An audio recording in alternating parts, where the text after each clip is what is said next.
Innahu min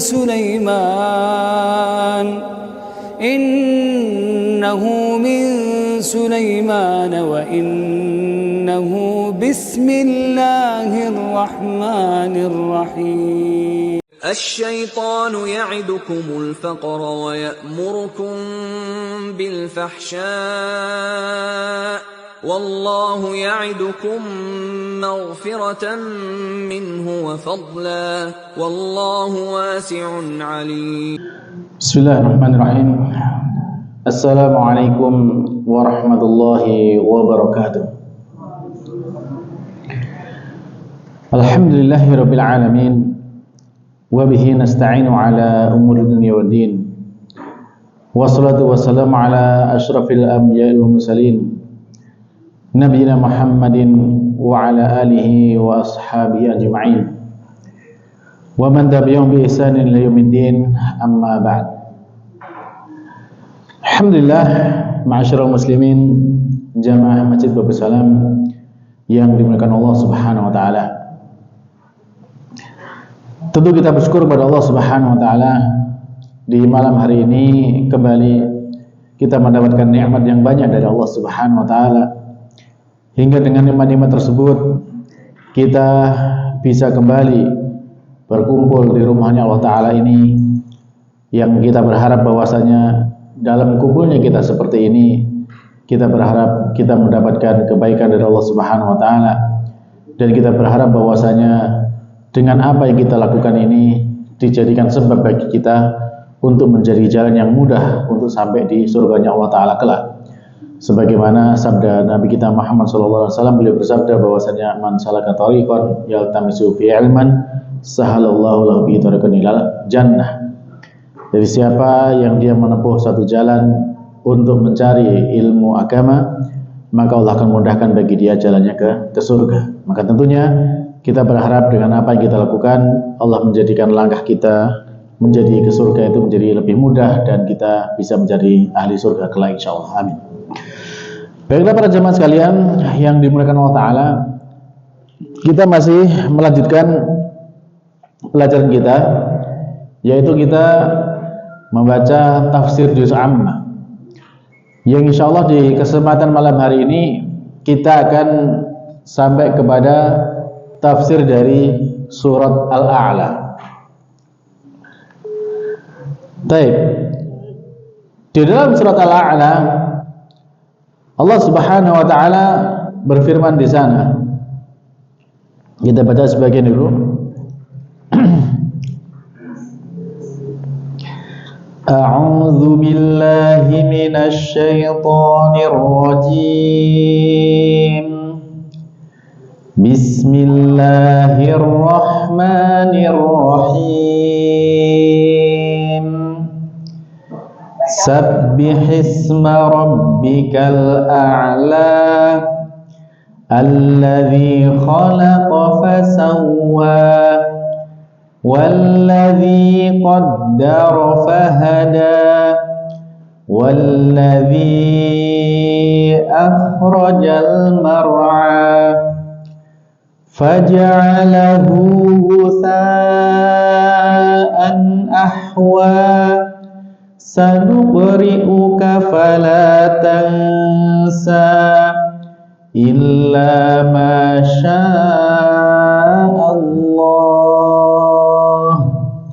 innahu ya'lamul jahra wa ma yakhfa wa nuyassiruka lil yusra fadzakkir in nafa'atiz dzikra sayadzakkaru man yakhsha wa yatajannabuhal ashqa alladzi yaslan naral kubra thumma la yamutu fiha wa la yahya. Baik, kita coba sampai di situ dulu apa yang kita baca dari surat Al-A'la. Dan selanjutnya kita mengambil faedah dari surat ini dari apa yang disampaikan oleh beliau Fadilatul Syekh Muhammad bin Shalih Al-Utsaimin rahimahullah taala. Di dalam tafsirnya beliau menjelaskan kepada kita ketika Allah Subhanahu wa taala berfirman di sana, sabbihisma rabbikal a'la.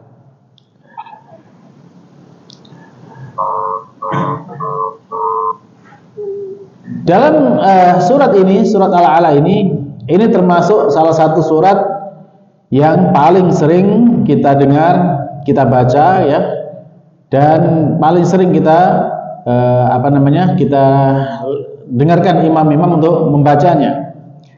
Yang mana di dalam surat Al-A'la ini memang dia memiliki keistimewaan. Di antaranya bahwasanya surat ini adalah termasuk surat yang dianjurkan untuk dibaca, misalkan di dalam sholat Jumat, dalam sholat Id, ya termasuk juga sholat witir. Ya, kita dianjurkan membaca surat Al-A'la ini, sehingga sering sekali kita mendengar surat Al-A'la. Dan kalau kita membaca maknanya dari kata sabbihisma rabbikal a'la, sabbih, ya sucikanlah, isma rabbik, nama Tuhan, al-a'la, yang maha tinggi. Di dalam ayat ini Allah memerintahkan sabbih, sucikanlah. Maka di dalam bentuk ayat seperti ini, ketika Allah Subhanahu wa taala memerintahkan kepada nabinya, yakni Nabi Muhammad SAW, maka beliau memerintahkan dengan perintah sabbih, sucikanlah. Nah, bentuk perintah seperti ini di dalam Al-Quran, ketika Allah Subhanahu wa taala memerintahkan kepada Nabi Muhammad, itu bentuknya ada 3 macam. Macam yang pertama, ketika Allah memerintahkan seperti ini menunjukkan bahwasanya itu maknanya adalah khusus bagi Nabi Muhammad SAW. Sehingga perintah ini ya khusus untuk beliau dan hanya berlaku untuk beliau SAW.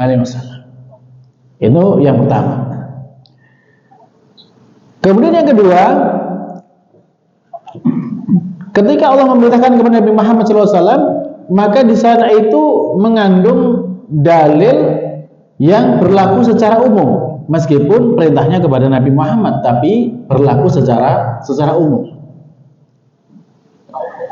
Itu yang kedua, berarti berlaku secara umum untuk semua umatnya, termasuk juga berlaku kepada kita. Lalu yang ketiga, maka di antara ayat Al-Quran ketika Allah memerintahkan kepada Nabi Muhammad itu mengandung makna bahwasanya di sana itu bisa bermakna khusus secara lafadz, secara pengucapan, tetapi hukumnya berlaku secara umum. Nah, ini adalah contoh yang jenis yang ketiga.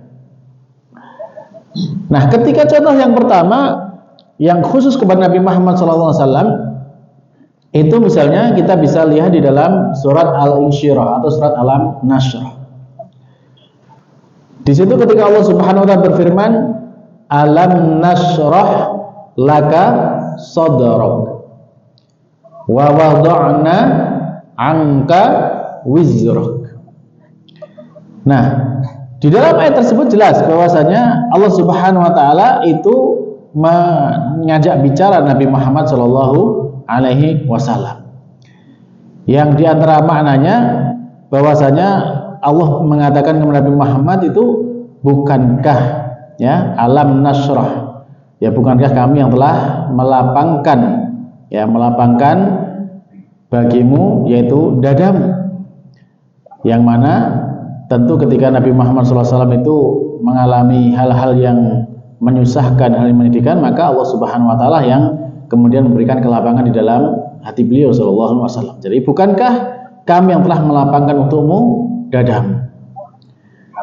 Wa wada'na angka wizrak, dan kami telah menghilangkan darimu yaitu beban-bebanmu.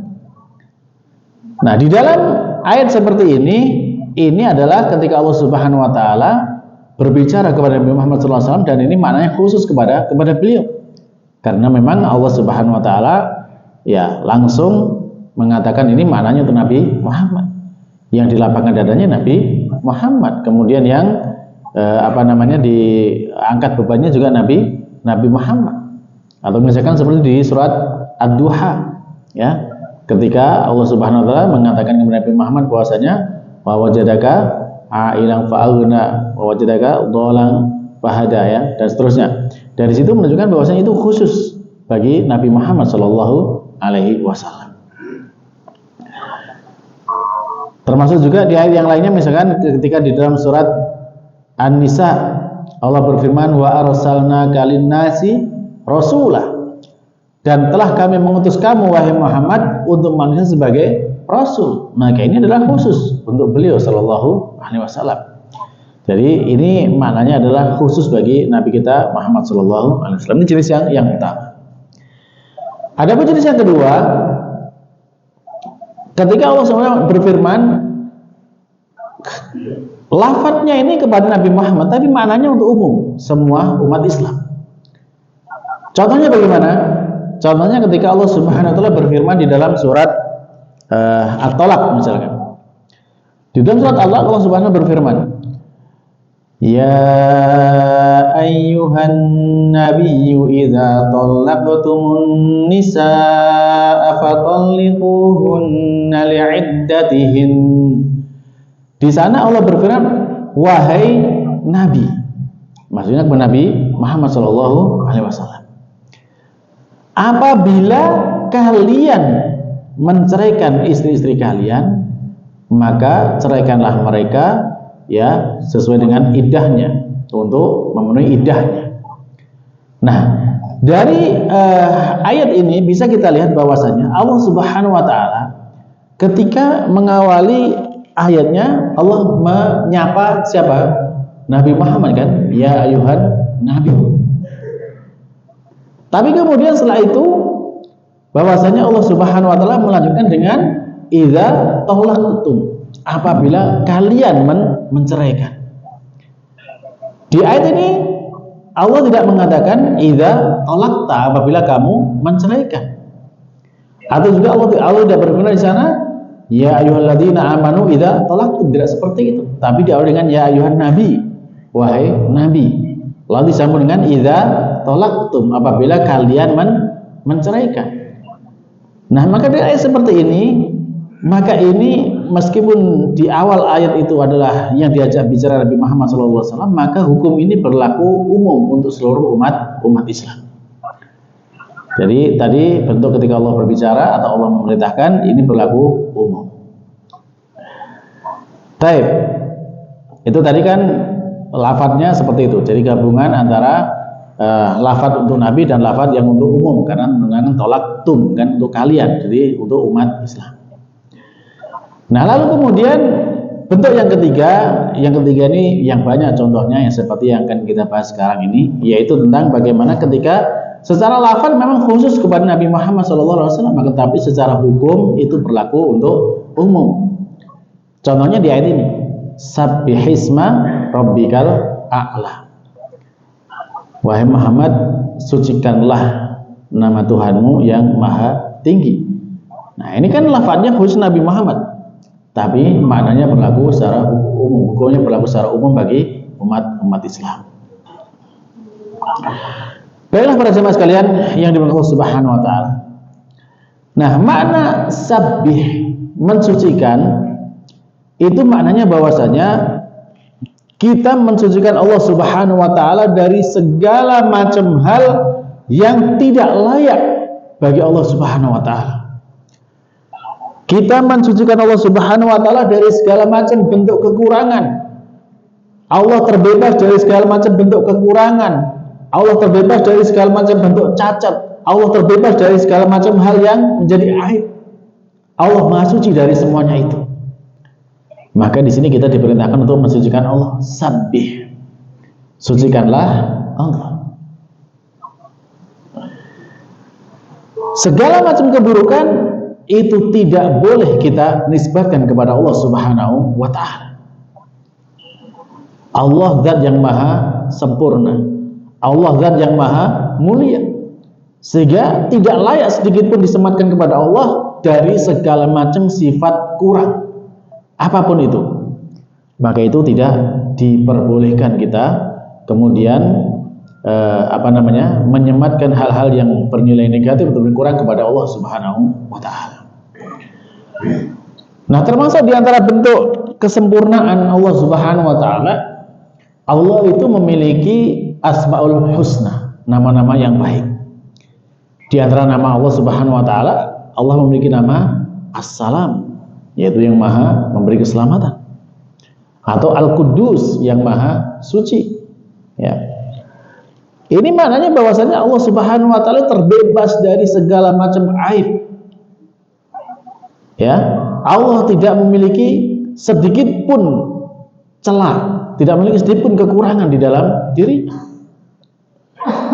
Sehingga kalau kita kemudian membuat sebuah contoh termasuk dari sifatnya Allah Subhanahu wa ta'ala, bahwasanya Allah Subhanahu wa ta'ala itu adalah zat yang maha hidup, yang tidak memiliki sedikit pun kekurangan dari sisi manapun, itu tidak ada kurangnya dalam diri Allah Subhanahu wa ta'ala. Adapun kita selaku makhluk, maka kita ini, adakah di antara kita yang sempurna? Tidak ada. Ya, kita dulunya dari sesuatu yang tidak ada, kemudian Allah yang mengadakan kita. Lalu kemudian apakah kemudian setelah kita ada seperti ini kita akan selamanya abadi? Tidak mungkin. Kita pasti akan binasa, kita pasti akan mati, kan gitu. Adapun Allah adalah zat yang maha azali. Allah itu tidak ada yang menciptakan, Allah adalah menciptakan segalanya. Itu ya, Allah azali, sudah ada sejak zaman dahulu kala. Ya, tidak ada yang menciptakan Allah Subhanahu wa ta'ala. Dan Allah adalah zat yang kekal, tidak akan pernah binasa selamanya. Jadi inilah bahwasanya kalau kita membandingkan antara kita selaku makhluk dan juga Allah Subhanahu wa ta'ala. Kalau kita buat perbandingan yang lain, misalkan ketika kita sebagai manusia atau sebagai makhluk di sini, kita bisa mendengar. Jenengan semuanya sekarang bisa mendengar apa yang saya sampaikan. Terus kemudian, apakah pendengaran kita ini termasuk pendengaran yang sempurna atau pendengaran yang terbatas? Maka kalau kita lihat ya, pendengaran kita sangat terbatas. Apa yang mungkin di balik dinding kita nggak dengar? Ya, mungkin di sana ada suara-suara apa kita nggak dengar di sana, kan gitu. Karena mendengar kita sangat terbatas. Dan Allah Subhanahu wa ta'ala tidak demikian. Allah maha sempurna sehingga segala sesuatu itu bisa didengar oleh Allah Subhanahu wa ta'ala.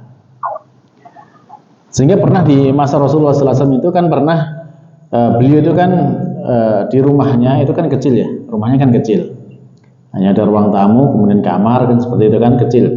Nah, saat itu ada seorang sahabiat, seorang wanita, sahabat wanita datang kepada beliau sallallahu alaihi wasallam. Beliau ini curhat kepada Nabi sallallahu alaihi wasallam, mengeluhkan tentang suaminya. Nah, di saat seperti itu Ibunda Aisyah ada di dalam rumah itu, tapi tidak berada di dalam satu ruangan.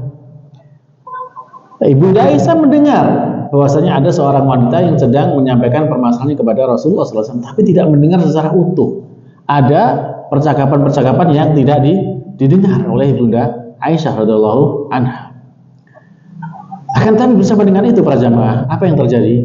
Yang terjadi bahwasanya Allah Subhanahu wa ta'ala itu mendengar lengkap semua apa yang mereka bicarakan di rumah itu. Dan Allah mendengar di atas langit. Kemudian Allah Subhanahu wa ta'ala menyatakan dalam surat Al-Mujadalah, qad sami'a Allahu qaulal lati tujadiluka fi zawjiha. Sungguh Allah Subhanahu wa ta'ala mendengar ucapan seorang wanita yang ya istilahnya mengadukan dan mengkonsultasikan tentang suaminya. Nah, ini menunjukkan bahwasanya Allah mendengar semua itu. Ibunda Aisyah yang dekat aja nggak dengar, tapi Allah dari atas langit itu mendengar semua percakapan tersebut. Nah, inilah sempurnanya pendengaran Allah Subhanahu wa Ta'ala. Sehingga mendapati ayat ini, Ibunda Aisyah yang menjadi saksi peristiwa, beliau pun mengatakan bahwasanya alhamdulillahilladzi wasi'a sam'ahu al-aswat. Segala puji bagi Allah, zat yang pendengarannya itu mencakup segala sesuatu, segala macam bentuk suara.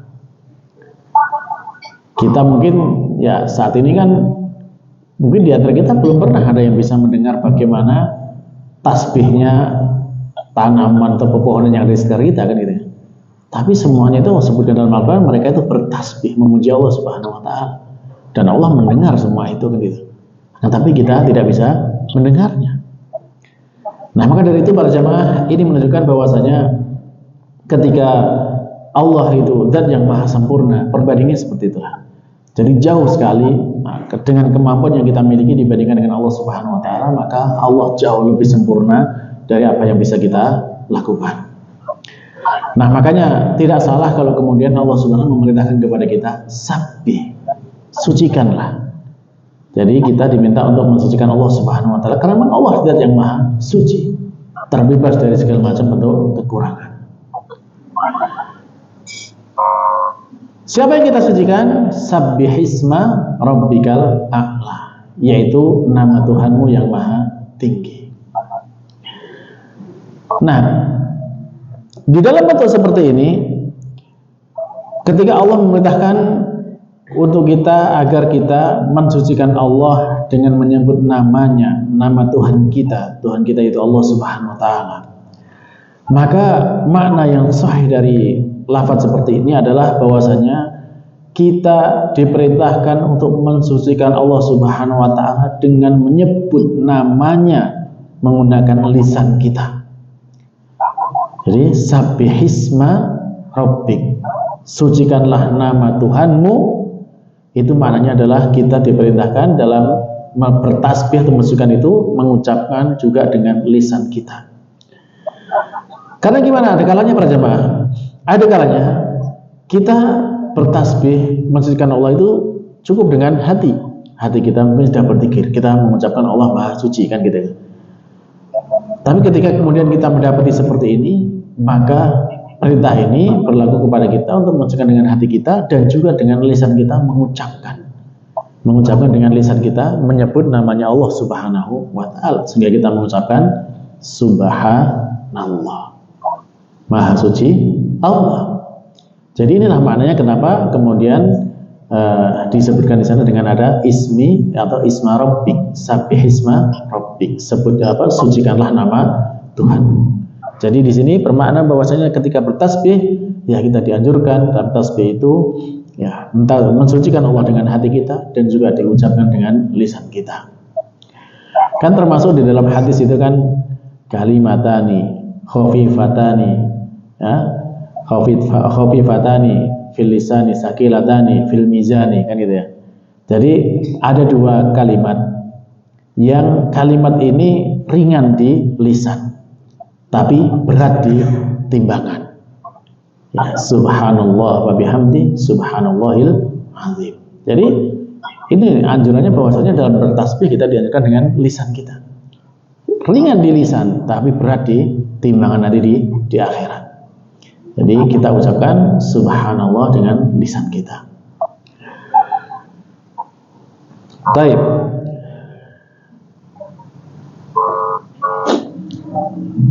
Kalau kita mensucikan Allah Subhanahu wa Ta'ala dengan hati kita, maka itu ya termasuk salah satu bentuk bagaimana kita mensucikan Allah. Termasuk juga diantaranya dalam hal akidah, dalam hal keyakinan. Kita meyakini bahwasanya Allah adalah zat yang maha suci. Ya, kita meyakini dalam hati kita bahwasanya Allah zat yang maha sempurna, kan gitu. Nah, kemudian dengan lisan kita ini lebih menguatkan lagi bahwasanya ketika kita lakukan dengan hati dan dengan lisan, maka itu tasbih kita menjadi lebih sempurna. Baiklah para jemaah. Kemudian Allah Subhanahu wa Ta'ala menyambung dengan isma rabbik. Kata Rabb Rabb ini ya sebagian dari Al-Fatihah ya, alhamdulillahi rabbil alamin. Maka makna dari kata Rabb ini adalah maknanya Allah Subhanahu wa taala itu zat yang menciptakan. Allah yang memiliki dan Allah yang mengatur segala perkara yang ada di muka bumi ini. Jadi kalau kita lihat alam semesta ini siapa yang menciptakan? Allah Subhanahu wa taala. Kemudian siapa yang memilikinya? Ya Allah Subhanahu wa taala, karena Allah yang menciptakan. Siapa yang bisa mengaturnya? Ya Allah Subhanahu wa taala. Karena ya dulu sebagaimana di ayat surat sebelumnya Al-Buruj ya, kita sudah menjelaskan bagaimana misalkan bintang dan segala macamnya itu semuanya diatur oleh Allah Subhanahu wa taala. Nah, dari sini kemudian kalau kita misalnya mendapati ada orang-orang ya misalkan seperti orang sekarang, bukan zaman dulu juga sudah ada orang yang mereka mengatakan tidak percaya dengan adanya Allah yang menciptakan. Alam semesta ini ada dengan sendirinya secara kebetulan, itu dari sebuah ledakan ya kemudian terbentuk tata surya segala macamnya alam semesta. Nah, apakah kemudian ini bisa dipercaya bahwasanya itu terjadi begitu saja? Ya, maka dengan logika yang sederhana ya ketika misalkan kita ya bisa melihat apa yang disampaikan misalkan seperti misalkan Imam Abu Hanifah ya ketika beliau mendebat seorang ateis yang tidak percaya dengan Tuhan kan gitu ya. Maka beliau membuat sebuah logika bahwasanya beliau mengatakan bagaimana menurutmu tadi saya melihat ada sebuah kapal. Kapal ini nggak ada yang menahkodainya, nggak ada nahkodanya, nggak ada awak kapalnya. Tiba-tiba kapal ini bergerak sendiri, mengambil muatannya sendiri, kemudian berjalan sendiri di tengah laut, kemudian dia terkena badai, bisa menyelamatkan diri, kemudian bisa sampai ke tujuan dengan selamat tanpa ada yang mengendarainya. Bagaimana menurut Bapak? Ini mungkin gitu ya? Ya tentunya ini ada suatu hal yang mustahil. Nah kalau hal seperti itu yang sederhana seperti itu mustahil, bagaimana kemudian alam semesta ini dengan segala macam keteraturannya itu bisa terjadi secara kebetulan? Tidak mungkin kan gitu. Maka itu semuanya ada yang menciptakan dan ada yang mengatur, itu Allah Subhanahu wa taala. Ya kalau di zaman sekarang misalkan di zaman modern seperti ini ya misalkan kita lihat kan banyak nih kendaraan-kendaraan sekarang yang bagus kan gitu. Kalau kita tanya mungkin nggak ini misalkan ada rongsokan kemudian tiba-tiba terkena angin badai kemudian dia berputar-putar sehingga kemudian menjadi sebuah mobil yang bagus gitu. Mungkin nggak itu terjadi? Ya rasanya nggak mungkin kan gitu kan. Pasti ada prosesnya, yaitu ada pabrik yang membuatnya, mengaturnya, menyetelnya kan gitu kan. Nah ini mobil aja yang sederhana seperti ini butuh ada yang membuat kan gitu kan. Tidak bisa terjadi dengan sendirinya. Nah bagaimana dengan alam semesta yang jauh lebih rumit, jauh lebih kompleks? Tentu ini semuanya ada yang menciptakan dan mengatur, yaitu Allah Subhanahu wa taala.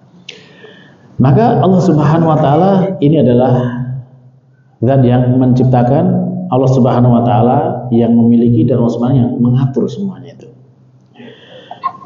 Dan para jemaah, keyakinan seperti ini juga diyakini oleh orang-orang Quraisy, orang-orang kafir Quraisy di zaman jahiliyah. Sebelum Nabi Muhammad diutus menjadi nabi, orang-orang Quraisy itu mereka mempercayai bahwasanya yang menciptakan alam semesta ini siapa? Allah. Mereka percaya bahwasanya Allah itu adalah pencipta segala sesuatu. Dan mereka percaya bahwasanya Allah itu nama Tuhan. Orang-orang jahiliyah kafir Quraisy. Ada yang bisa menyebutkan buktinya apa kalau orang-orang jahiliyah kafir Quraisy itu mereka percaya bahwasanya Allah itu sebagai Tuhan?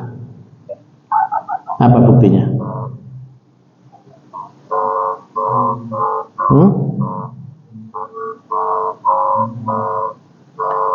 Ya, kalau mereka bersumpah memang banyak, mereka mengatakan semuanya demi Allah kan gitu kan.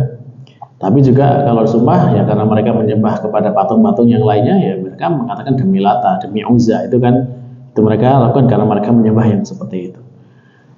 Nah, termasuk salah satu bukti yang nyata bahwasanya mereka itu percaya bahwasanya Allah itu adalah Tuhan. Siapa nama bapaknya Nabi Muhammad? Abdullah. Namanya siapa? Abdullah, yaitu hambanya Allah. Nama Abdullah ini diberikan oleh kakeknya Nabi Muhammad, Abdul Muthalib dan Nabi Muhammad. Apakah saat itu Islam sudah ada? Nabi Muhammad sudah lahir? Belum. Coba kenapa diberi nama Abdullah? Ini menunjukkan bahwasanya mereka di zaman jahiliyah pun kenal nama Tuhan adalah Allah. Sehingga mereka kemudian memberi nama itu, namanya adalah Abdullah. Nama bapak Nabi Muhammad adalah Abdullah.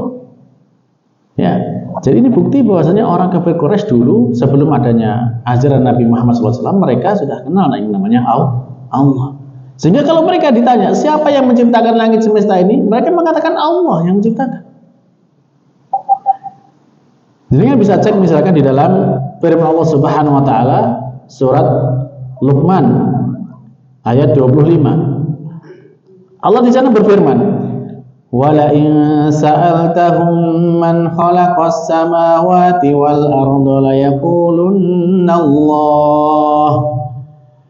Dan jika kalian bertanya, dan jika kamu bertanya kepada mereka, siapakah yang menciptakan langit-langit dan bumi ini?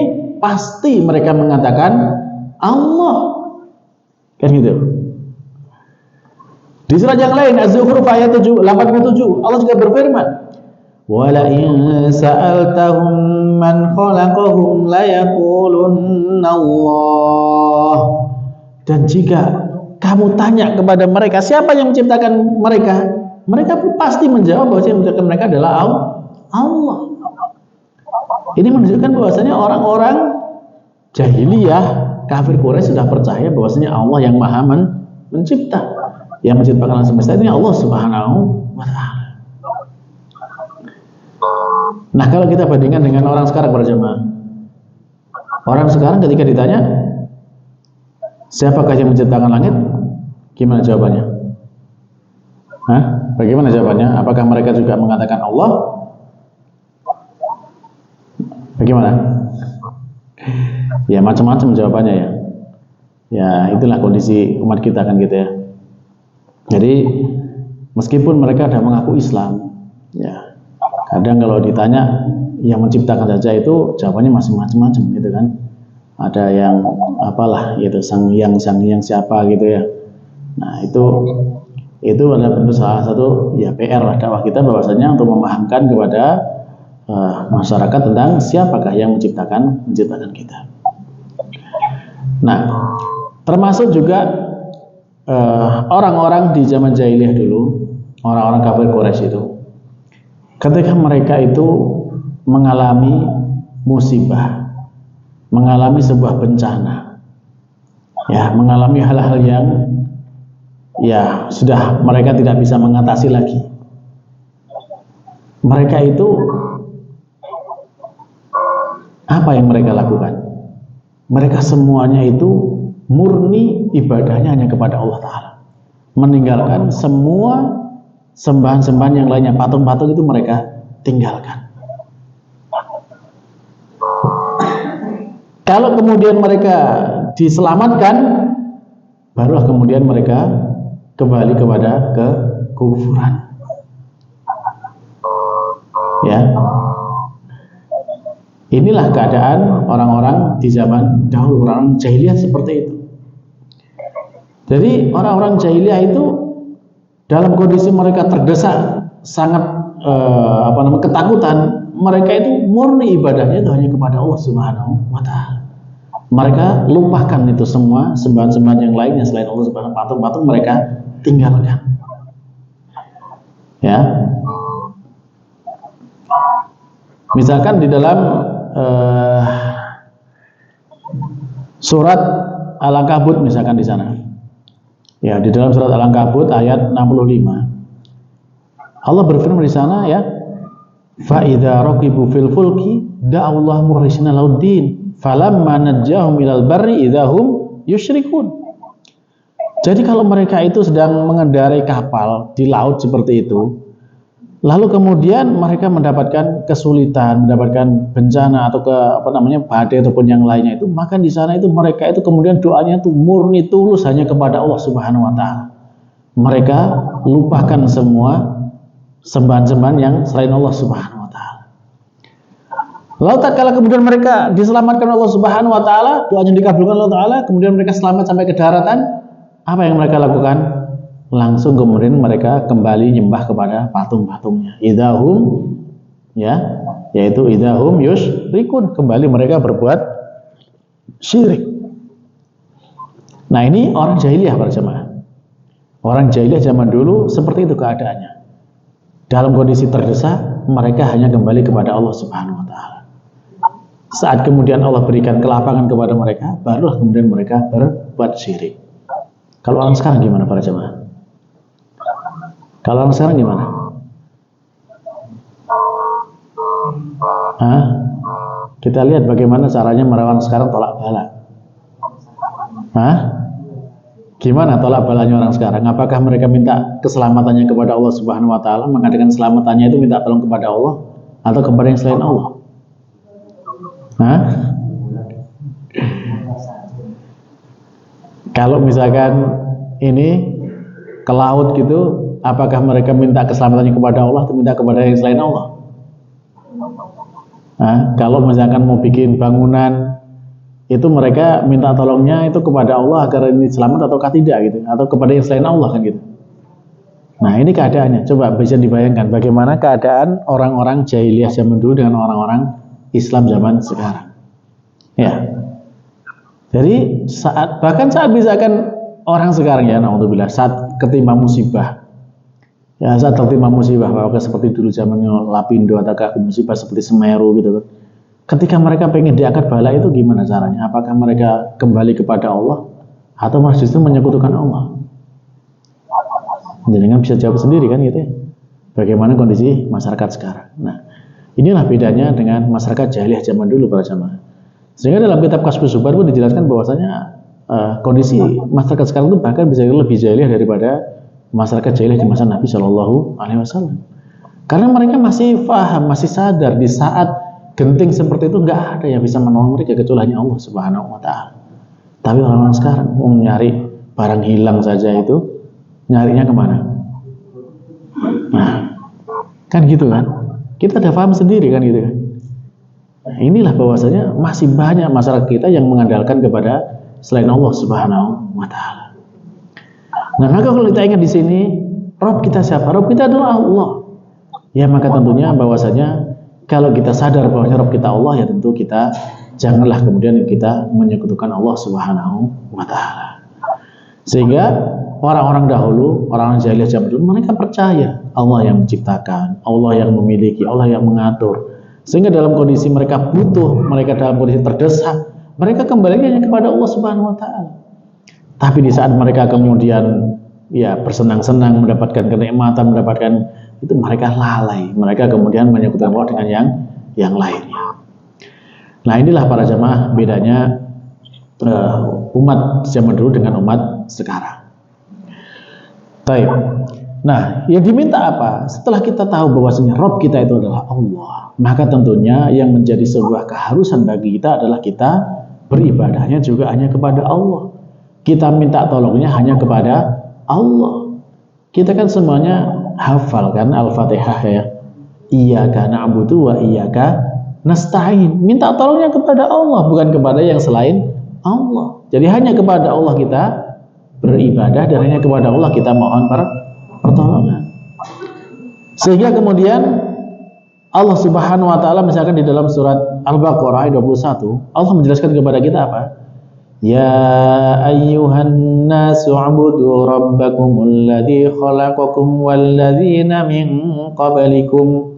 Ya, di dalam ayat ini Allah memerintahkan kepada manusia untuk menyembah Rabb kalian yang telah menciptakan kalian dan juga orang-orang sebelum kalian.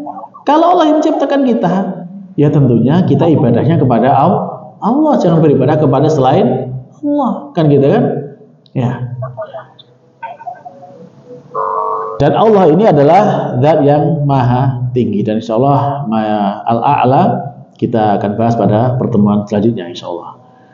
Baiklah para jamaah, ya karena sudah masuk waktu Isya mungkin kita cukupkan sampai di sini aja. Jadi apa yang bisa kita pahami dari ayat pertama ini, Sabih Subhanal A'la, bahwasanya kita ya diperintahkan Allah Subhanahu wa taala untuk mensucikannya, dari segala macam kekurangan, segala macam aib, dan kita harus meyakini bahwasanya Allah adalah Rabb kita, Allah yang menciptakan kita, yang memiliki kita dan mengatur hidup kita. Maka sudah selain bagi kita dalam beribadah hanya beribadah kepada Allah semata, tidak menyekutukan Allah dengan jalan yang lainnya. Maka mudah-mudahan dengan demikian Allah Subhanahu wa taala senantiasa membimbing kita untuk bisa terus istiqomah di jalannya hingga kita mendapatkan husnul khotimah dan kita menjadi ahli jannah insyaallah. Amin. Kita cukupkan. Subhanakallahumma rabbana wa bihamdika asyhadu an la ilaha illa anta astaghfiruka wa atubu ilaik. Wassalamualaikum warahmatullahi wabarakatuh. الشيطان يعدكم الفقر ويأمركم بالفحشاء والله يعدكم مغفرة منه وفضلا والله واسع عليم